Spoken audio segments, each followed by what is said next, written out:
Okay, so narration is our final essay. I saved the most fun essay for the last. And all narration is telling a story.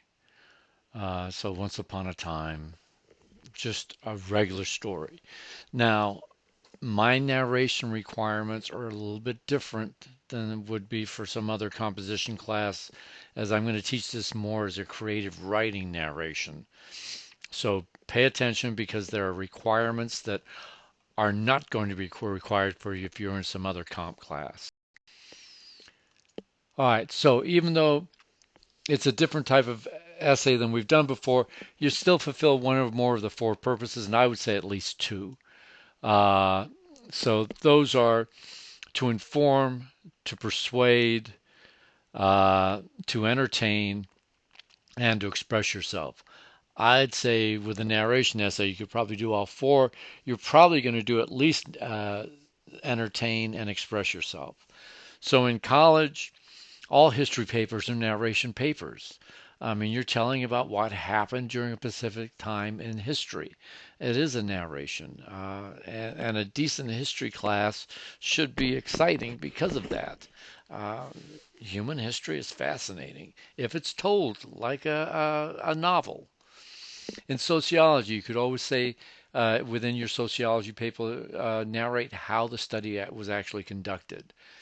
And anytime you want to illustrate a point, a short anecdote, a short story, personal anecdote is always a good way to illustrate a point. And always to make a dry subject more interesting. So these are the various narration purposes or purposes for narration within college courses. There's many others, but those are four of the main ones. All right, in the workplace. So again, I've tried to give you, different essays that not only will being able to write them well in college will help you, that they're actually useful in your real life when you get out of school and are actually pursuing careers. So any reports by policemen or narrations, you've got to say how that woman got the knife in her husband's eye and why. There's a story there.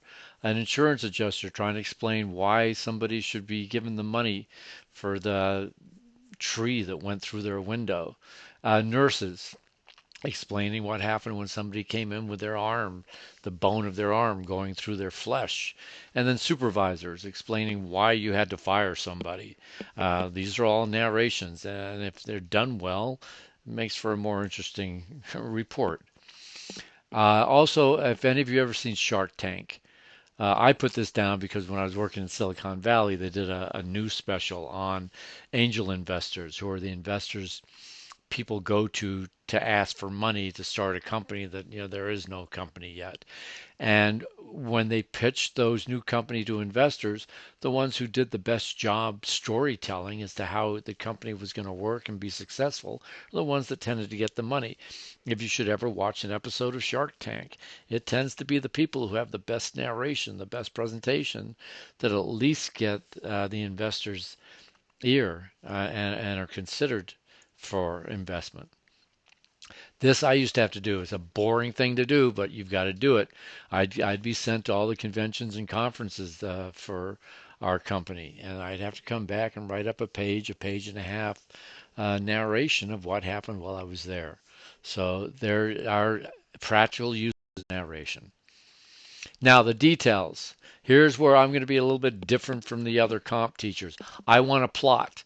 It doesn't have to be this kind of plot. It may start or end like this. And a lot of narrations do, but that's not the type of plot I want. The plot we're talking about is it's got to be a coherent organization of events. So things have to link to one another. So there's a guy named E.M. Forster who gave some lectures in Cambridge in I think the 1940s, may have been the 1930s. Great novelist at that time. And he has a definition of plot and story that is still being used because it's very simple. So he says story is the king dies, then the queen dies. So all you're doing is relating one event happening after another event. That's just story. This is not what you want in a narration. What you want is plot. Plot is the king dies, then the queen dies of grief. It is a causal relationship between the king's death and the queen's death. It's not just one happening after the other. One has caused the other. And this is what makes for good storytelling. And this is why people like Stephen King or R.K. Rowling are good at what they do, or J.K. Rowling, I don't know her name. Anyway, because they keep linking up, this is happening, this is happening. So you want to turn the page like, well, this happened, what's that going to make happen? And so it keeps you going with the story. All right, now also there must be conflict, and not necessarily this type of conflict. All right, it doesn't have to be fighting.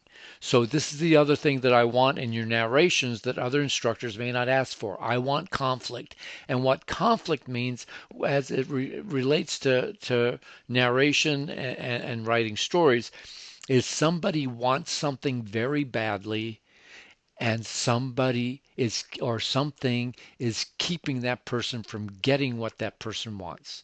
So, uh, somebody really, really wants to be an NBA basketball player. However, that person's 5'5". There's a conflict. What's keeping that person from getting into the NBA is that person's height. All right. Uh, Somebody really, really is in love with somebody and wants this person to marry him, but that person can't stand the other person. There's your conflict. One person's in love and the other one despises the person who's in love. You've got a conflict. The Cinderella story. You have many conflicts there. So Cinderella wants to go to the ball. Why can't she go to the ball? Well, her stepmother tells her she cannot and locks her in the house.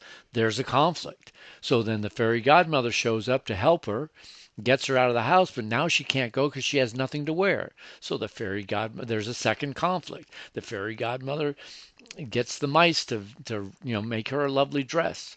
Then she's got no ride, so we turn the pumpkin into a carriage. Then she gets to the ball finally. She falls in love with the prince, and what does she want? She wants to stay, but she can't stay because she's going to turn back into Cinderella, and all the lovely finery that she's dressed in is going to go back to her rags and soot uh, covered clothing. So, feminists say she could stay. You just have to let the prince see who she really is.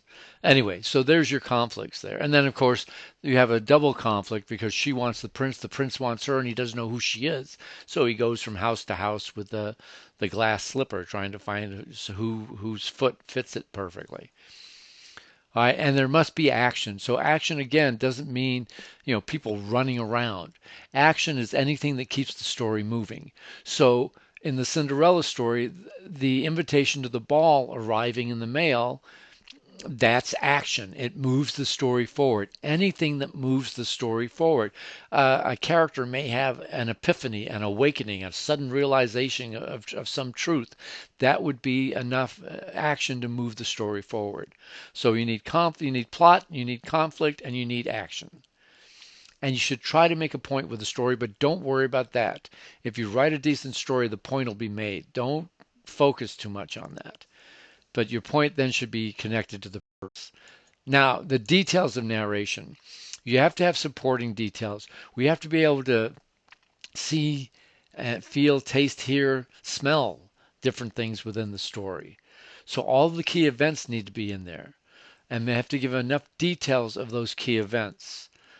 Don't leave things out that end up having the reader be lost. I once taught a short story class at the Older Persons Commission, and this woman wrote this lovely story about being a widow, her husband dying, her walking her dog in the park, and then next thing we know, she's getting married. I'm like, well, wait a minute, what happened there? And what she forgot to put in was that one day when she was walking her dog, she ran into a gentleman who had the same type of dog. They started talking. A couple of days later, she comes back. He's there again. They start talking. He asks her out for coffee. They start a relationship and they get married. She left all that part out of meeting him and everything. All right. So make sure all the events that need to be in the story are in it, but don't put too many. Make sure you can help the reader see your point. Make sure they're concrete and necessary details. So concrete, we mean things that actually exist in the world. So things you can touch, things you can smell, things you can taste, things you can hear, things you can see.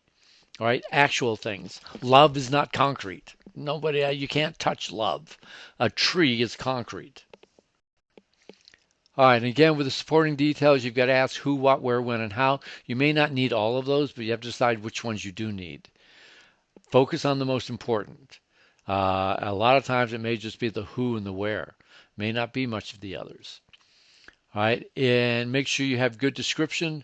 Don't overdo it, and make sure it's concrete, specific details. So don't say just he was an old man.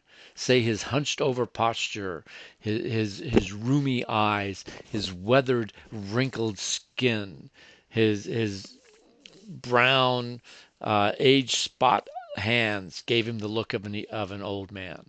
All right, make sure they're concrete and specific. All right, so that finishes up part one of this. When you get ready for it, go on to part two.